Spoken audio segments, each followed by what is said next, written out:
ಆಗಿನ ತಮ್ಮ ನೋಡಿ ಇಲ್ಲಿ ಇವಳು ಅಥರ್ವ ಅಂತ ಇವಳು ದೀಕ್ಷಾ ಅಂತ ಎಲ್ರಿಗೂ ಆಲ್ರೆಡಿ ಗೊತ್ತಿದೆ ನೋಡ್ದಂಗದಲ್ಲ. ಹಾಗೆ ಇವಳು ಆದ್ಯ ಅಂತ ಇವಳು ಗೌರವ್ ಅಂತ ನಾನು ಗಾನ ಅಂತ ಎಲ್ರಿಗೂ ಗೊತ್ತಿದ್ದಾನೆ.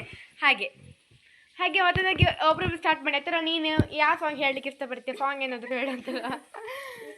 ಅದು ಸಾಂಗ್ ಹೇಳು. ಆತರ ಸಾಂಗ್ ಹೇಳ್ತಾನೆ, ಅವ್ನು ಒಳ್ಳೆ ಸಾಂಗ್ ಹೇಳ್ತಾನೆ. ಮತ್ತೆ ಗುಂಡಾನಿ ಗುಂಡ ಸಾಂಗ್ ಹೇಳಿ ನೋಡುವ.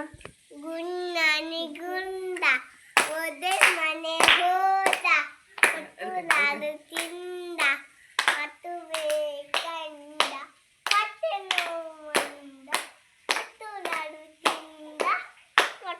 ಇದು ಆಕ್ಚುಲಿ ಚೆನ್ನಾಗಿರೋದು. ಇವಳು ಯಾವ ಸ್ಕೂಲಿಗ ಯಾವ್ದು ಕಾಲೇಜಲ್ಲಿ ಯಾವ್ದದು ಸೆಕೆಂಡ್ ಇಯರ್ ಮಾಡ್ತಿದ್ದಾಳೆ. ಅದು ಏನು ಅದೇ ಆ ರೋಡಿಗೆ ಏನು ಗೊತ್ತಿಲ್ಲ.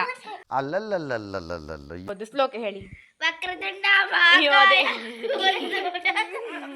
ಇಸ್ಕೊಂಡು ಶ್ಲೋಕ ಹೇಳ್ತೀನಿ. ನಂಗೆ ಅನ್ನ ಅಂದ್ರೆ ತುಂಬಾ ಇಷ್ಟ. ಅದಕ್ಕೋಸ್ಕರ ಅಣ್ಣನು ಊಟ ಮಾಡೋದು ನಾನು ಕಣ್ಣೆ ಗೊತ್ಕೊಂಡು ಊಟ ಮಾಡ್ತೀನಿ. ಯಾಕಂದ್ರೆ ಅದು ತುಂಬಾ ಪ್ರಪಂಚವಾಗಿದೆ. ಅದಕ್ಕೋಸ್ಕರ ನನ್ನ ಸಣ್ಣ ಪುಟ್ಟ ನನ್ನ ಮನಸ್ಸಿಗೆ ಇಷ್ಟವಾದ ಸಣ್ಣ ಪುಟ್ಟ ಪ್ರೇಯ ಹೇಳ್ತೀನಿ ನಾನು. ಅನ್ನಪೂರ್ಣೆ ಸದಾ ಪೂರ್ಣೆ Shankara ಪ್ರಾಣವಲ್ಲವೇ. A few moments later. ಕೂತ್ಕೊಳ್ಳಿ. ಕೂತ್ಕೊಳ್ಳಿ.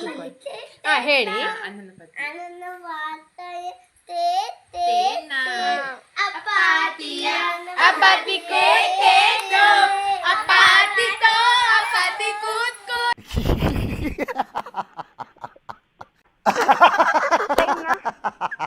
ಬರೀ ಇಂಥದೆಯ